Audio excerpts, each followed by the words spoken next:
Hello दोस्तों, मैं सोनू मिश्रा। आप सभी का स्वागत है यूट्यूब के चैनल कृषि संदर्भ में। आज का हमारा टॉपिक है पोल्ट्री फार्मिंग। ठीक है, इससे पहले भी हमारा एक लेक्चर आया था पोल्ट्री फार्मिंग में, जिसमें हमने बात किया था introduction, importance, scientific classification, limitation in poultry breeds के क्लासिफिकेशन के बारे में, जिसमें से हमने पोल्ट्री ब्रीड्स के क्लासिफिकेशन में एक को कंप्लीट किया था, बेस्ड ऑन यूटिलिटी, उपयोगिता के आधार पर वर्गीकरण। इसको हमने पहले वाले वीडियो में कवर किया था। अब हमारा आज का जो वीडियो है, जो लेक्चर है, वह है बेस्ड ऑन ओरिजिन, उत्पत्ति के आधार पर मुर्गियों का वर्गीकरण। ठीक है, तो जिस किसी ने भी पहले वाला वीडियो नहीं देखा है वह जाकर उसे पहले देखे, लिंक डिस्क्रिप्शन में आपको मिल जाएगा। उसे देखने के बाद ही इसे देखना, तभी समझ में आएगा। ठीक है, यह दूसरा पार्ट है। ठीक है, यह सेकंड पार्ट है उसी का, पोल्ट्री फार्मिंग का। ठीक है, ज़्यादा समय न लेते हुए हम आज का एक जो क्लासिफिकेशन रह गया था बेस्ड ऑन ओरिजिन, उसको अपन लोग स्टार्ट करते हैं। इस वीडियो को बगैर स्किप करिए देखिएगा शुरू से अंत तक के। इसमें भी महत्वपूर्ण इंपॉर्टेंस पॉइंट है जो एग्जाम में पूछे जाते हैं। ठीक, क्लियर। अपन लोग बेस्ड ऑन ओरिजिन के आधार पर, ठीक है, उत्पत्ति के आधार पर मुर्गियों का वर्गीकरण के पहले थोड़ा सा अपन लोग देख लेते हैं टिपिकल डायग्राम पोल्ट्री का। ठीक है, ये रहा मुर्गी का डायग्राम। ठीक है, जिसे सब लोग खाते हो मार के, उसका अपन लोग देख लेते हैं कि किस पार्ट को क्या क्या बोलते हैं। ठीक है, ज़्यादा इंटरनली नहीं जाएंगे, थोड़ा इसी बेसिक से देख लेते हैं। जो अपन ये रेड वाला ऊपर का पोर्शन होता है उसे हम कोम बोलते हैं, कलगी। ठीक है, उसके बाद आता है हेकल्स। यह जो हेकल्स होता है वो गर्दन के पीछे और किनारे पर, ये जो किनारे पर बाल पाए जाते हैं उनके पंखों का एक समूह होता है। ठीक है, हेकल्स। और जिस हेकल्स का उपयोग अपन लोग इस मुर्गी को मारने के बाद, जो हेकल्स होता है उसका उपयोग अपन लोग मच्छी पकड़ने में किया जाता है। ठीक है, लालच देकर, जो लालच बुरी भला है। ठीक है, इसका उपयोग अपन लोग मछली पकड़ने के लिए करते हैं। फिर आता है शोल्डर, जो यहाँ पे जो पार्ट होता है इसको अपन बोलते हैं शोल्डर। अपना में भी शोल्डर होता है, कंधा। ठीक है, उसके बाद जस्ट शोल्डर के थोड़े से बगल में पाया जाता है विंग फ्रंट, पंख का सामने वाला हिस्सा। ठीक है, उसके बाद आता है विंग बॉल। जो विंग बॉल होता है वह कंधे के नीचे का होता है। ये अपन जो कंधे उसी के नीचे, जस्ट नीचे का कारण पाया जाता है विंग बॉल। ठीक है, इसका स्टडी हमें बतख के डायग्राम में अच्छे से देखने को मिलता है। ठीक है, विंग बॉल का। फिर आता है आपका ये ट्वेस्ट। जो ट्वेस्ट है वो क्लेव और स्पर को मिलाकर ट्वेस्ट करते हैं। ठीक है, क्लेव यानी पंजा होता है, आप लोग जानते हैं। फिर आता है स्पर। ठीक है, जो स्पर होता है, जो ये पीछे वाला हिस्सा, ये मुर्गियों को फुदकने का कार्य करता है, या अपना जो बोले जाए चलने का, उड़ने का, इसी के साथ रहता है स्पर का। ठीक है, यह एक सींगनुमा संरचना होता है और तेज धार होता है। इसका उपयोग मुर्गियां लोग अपने लड़ाई करने के लिए और आत्मरक्षा करने के लिए डिफेंस में इसका उपयोग करते हैं। ठीक है, फिर आता है अपना सेंग। ये जो पैर वाला हिस्सा है इसको अपन लोग सेंग बोलते हैं। फिर होता है हॉक जॉइंट, जिससे हेंग जुड़ा हुआ होता है। हेंग जुड़ा होता है उसको बोलते हैं हॉक जॉइंट। ये होता है फ्लप। यह एक फूला हुआ बाल का संरचना होता है। ठीक है, जो फ्लप होता है वो बाल का एक फूला हुआ संरचना होता है। ठीक है, इसका दो मतलब होता है, या तो फर्स्ट है मुर्गी अपने आप को गर्म रखने के लिए यह शो करती है, सेकेंड या तो वहाँ का जो बाल है वह खराब हो गया, इसलिए यहाँ पे फूला हुआ दिखता है, फ्लप मतलब। ठीक है, फिर होता है सेडल। यह सेडल जो है वह मुर्गियों को सुरक्षा प्रदान करता है। ठीक है, उसके बॉडी को कैसे करता है ये देख लेना। ठीक है, समझ में आ जाएगा। जो शेडल है वो प्रोटेक्ट करता है फीमेल के बॉडी को। ठीक है, फिर होता है बेक के पीछे का भाग है। फिर आता है केप। यह जो केप है यह मेल में पाया जाता है। ठीक है, जो मेल पोल्ट्री होता है उसमें पाया जाता है, और जिसमें भी ये केप पाया जाता है उसको अलग से रखा जाता है और इसको अच्छे खासी इसको आहार दिया जाता है। ठीक है, जिसमें भरपूर आहार दिया जाता है जो स्वादिष्ट मांस से भरा हुआ होता है। ठीक है, इसको आहार देता है जो केप होता है, यहाँ पे इसका स्वादिष्ट मांस होता है जिसे भून कर, फ्राई कर कर खाते हैं लोग। ठीक है, क्लियर हो गया डायग्राम में। अपन आगे बढ़े। अब हमारा जो मेन टॉपिक है वो आता है बेस्ड ऑन ओरिजिन, उत्पत्ति के आधार पर। उत्पत्ति के आधार पर अपन लोग 5 प्रकार के पढ़ेंगे: अमेरिकन क्लासेस, अंग्रेजी क्लासेस, मेडिटेरियन क्लासेस, एशियाटिक और इंडियन क्लासेस। ठीक है, सबको एक एक करके देख लेते हैं। सब के सब इम्पोर्टेंट्स हैं, कहीं ना कहीं से क्वेश्चन पूछा ही जाता है। ठीक है, अपन पहले देखते हैं अमेरिकन क्लास। ठीक है, अमेरिकन क्लास में पहला आता है, फीचर्स देख लेते हैं। इस वर्ग के मुर्गियों में त्वचा पीले रंग की व अंडा भूरे रंग की होती है। ठीक है, जो अमेरिकन क्लास की मुर्गी है उसका जो त्वचा होती है वह पीले रंग की होती है और जो अंडा होता है वह भूरे रंग की होती है। टांगों पर बाल नहीं पाया जाता है, यह विंगलेस होता है जो इसका टांग होता है। ठीक है, उदाहरण में होता है Plymouth Rock, Wyandotte, Rhode Island Red, New Hampshire, Jersey, Black Giant. ठीक है, अमेरिकन क्लास में इतने सारे मुर्गियां आती है। ठीक है, एक एक करके देख लेते हैं, जिसमें से पहला है प्लाईमाउथ रॉक।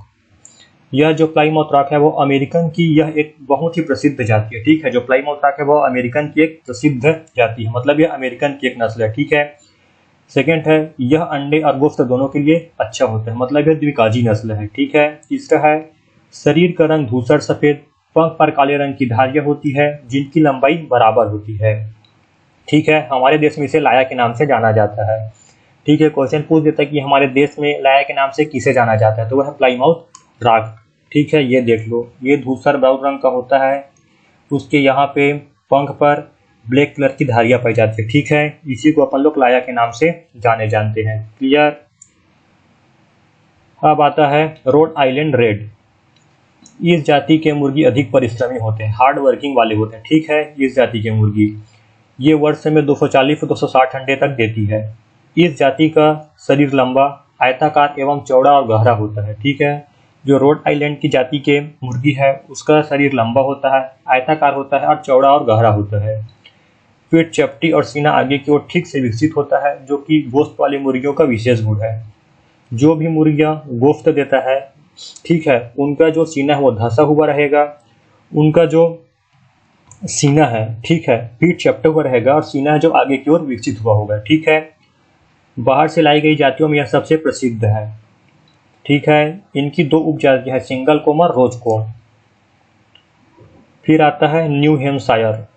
अमेरिका की यह जाति रोड आइलैंड रेड से विकसित की गई है। जो न्यू हैम्पशायर है वह रोड आइलैंड रेड से विकसित की गई है। इस जाति में कलगी सिंगल एक हरी और पंखों का रंग लाल चेस्टनट रेड होता है। ठीक है, यह चूजा स्नेह का कार्य अच्छे से करते हैं, ब्रूडिंग का कार्य अच्छे से करते हैं। पूछ लेता भी कि ब्रूडिंग का कार्य कौन करता है, तो न्यू हैम्पशायर है।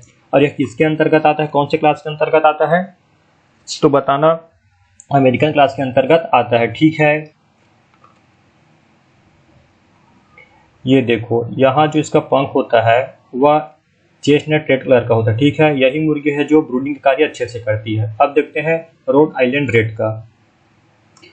यह देखो एक आयतानुमा संरचना है। ठीक है, आयतानुमा संरचना के बाद ये थोड़ा चौड़ा दिखाई दे रहा है और गहरा। ठीक है, इसका जो पीठ है देखो जो चपटा हुआ है, इसका जो सीना है ये आगे की ओर निकला हुआ होता है। ठीक है, यही है हमारा रोड आइलैंड रेड, जो एक गोश्त वाली मुर्गियों का विशेष लक्षण है।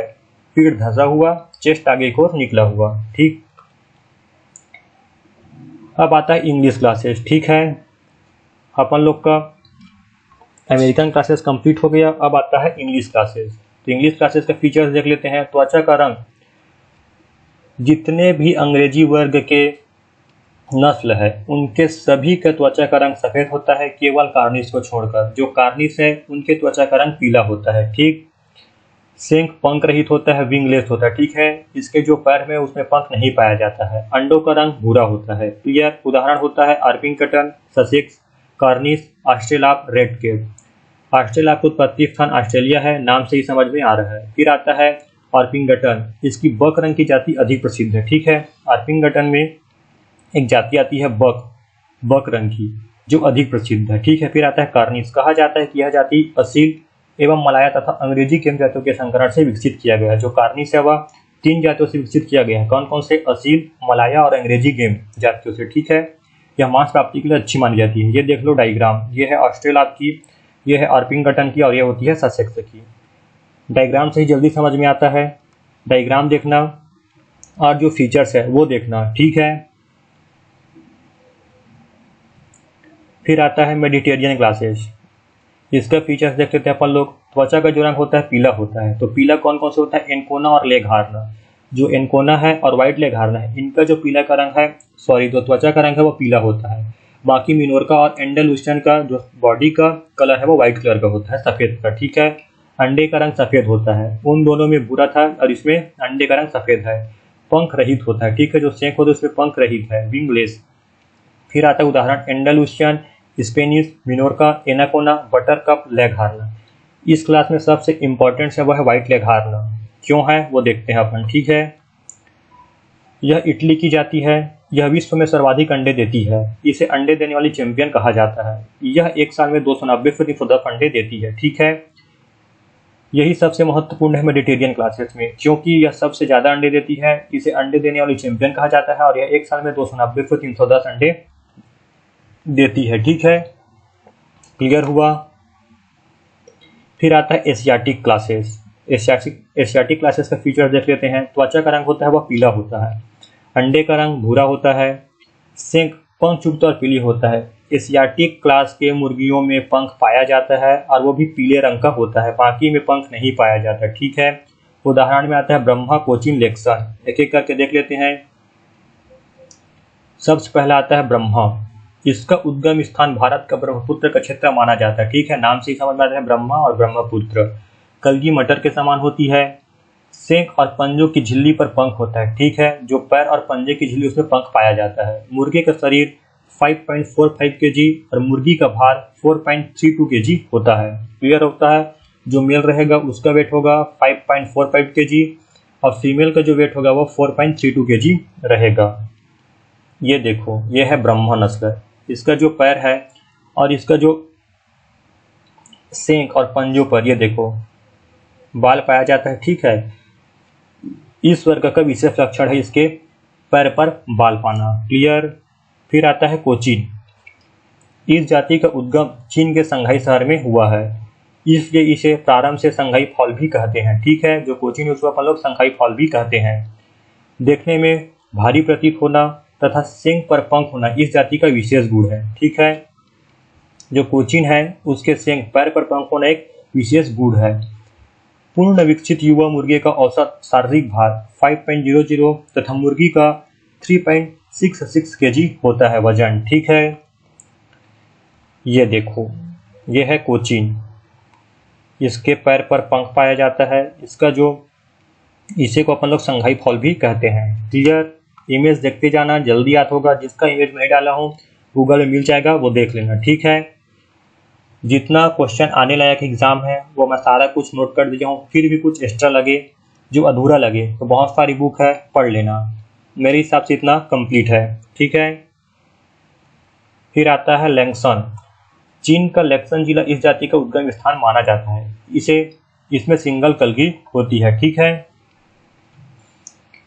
ये देखो, ये है लैंगसन की डायग्राम। इसमें सिंगल कलगी पाई जाती है, ठीक। फिर आता है हमारा भारतीय वर्ग, ठीक है। ये देखो भारतीय वर्ग की फीचर्स। भारत की कुक्कुट संख्या में ऐसे झुंडों का मुख्य स्थान है, परंतु अंडे देने वालों के रूप में महत्वपूर्ण नहीं है। हमारा जो इंडियन क्लासेस की मुर्गी है वह झुंड में तो मुख्य स्थान रखता है, लेकिन अंडे देने में बिल्कुल भी नहीं के बतौर अंडा देती है, ठीक है। जो हमारा देसी मुर्गी है वह अंडे कम देती है, लेकिन अंडे सेने का कार्य अच्छे से करते हैं, चारा ढूंढने का कार्य अच्छे से करते हैं, दक्ष मां बनने में निपुण होता है। जो एग्जॉटिक, जो विदेशी नस्ल होती है, बाहर से लाया हुआ नस्ल होता है, वह अत्यधिक मात्रा में अंडे देती है, जो हमारे भारतीय नस्ल है उनकी अपेक्षा में, ठीक है। फिर आता है इसमें इंडियन में असील। यह लड़ाई के लिए प्रसिद्ध है। इसे गेम बर्ड कहते हैं। याद कर लेना, यहाँ से पूछा जाता है क्वेश्चन एग्जाम में कि गेम बर्ड किसे कहा जाता है, तो असील को। इसका मांस होता है वह सुगंधित होता है। इसे लखनऊ का मुर्गा भी कहा जाता है। इसकी कलगी छोटी मटर के आकार की होती है। युवा मुर्गे का भार 5.5 kg और मुर्गी का भार 4 kg होता है, ठीक है। कहीं कहीं पर थोड़ा टाइपिंग मिस्टेक हो गया है, तो लिखावट को मत देखो, जो मैं बोल रहा हूँ वो सुनना, ठीक है। फिर आता है चीतागोंग। चीतागोंग का फीचर देख लेते हैं। उत्पत्ति चीतागोंग माना जाता है। इसे मलाया भी कहते हैं, ठीक है, मलाय भी कहते हैं। क्लियर। पंजे से लेकर चोंच तक की लंबाई 85 सेंटीमीटर तक पहुंच जाती है। चोंच से अगर अपन पैर तक की लंबाई नापेंगे ऊपर से नीचे तक की, तो 85 सेंटीमीटर पहुंच जाती है, ठीक है। फिर आता है घाघस। यह जाति शीघ्र ही अदृश्य होती जा रही है। इसकी कलगी छोटी सिंगल मटर के आकार की होती है। क्लियर। फिर आता है कड़कनाथ। इसे अपन काला मांसी भी कहते हैं, ये पढ़ लेना, ठीक है। यहाँ से आता है। यह देसी किस्म है। सामान्य बोलचाल की भाषा में काला मांसी नाम से प्रचलित है। यह मध्य प्रदेश के झाबुआ व धार जिले में पाया जाता है। फिर आता है इसके रक्त में मेटामाइग्लोबिन पाया जाता है। हमारे रक्त में हीमोग्लोबिन पाया जाता है, जिसके कारण हमारा जो रक्त है वह लाल होता है। लेकिन जो कड़कनाथ है उसके रक्त में मेटामाइग्लोबिन पाया जाता है, जिसकी वजह से इसका रक्त और अधिकांश भाग काले रंग का होता है। किसकी वजह से? मेटामाइग्लोबिन के वजह से। क्वेश्चन पूछ लेता है जो कड़कनाथ है उसके रक्त का कालापन किसकी वजह से होता है? तो है मेटामाइग्लोबिन के कारण, ठीक है, जिससे रक्त एवं शरीर का अधिकांश भाग काले रंग का दिखाई देता है। यह एक वर्ष में 80 अंडे देती है। कौन कितना अंडे देती है, किसमें क्या फीचर्स है, वह सारा कुछ रट लेना। क्वेश्चन यहीं से बनता है, कहीं बाहर से नहीं आता है, ठीक है।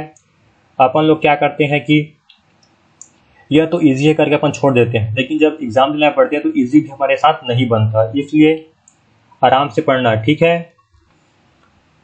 उम्मीद करता हूँ वीडियो आप लोगों को पसंद आया होगा। पसंद आए तो अपने दोस्तों को शेयर कीजिए, ठीक है। Thank you.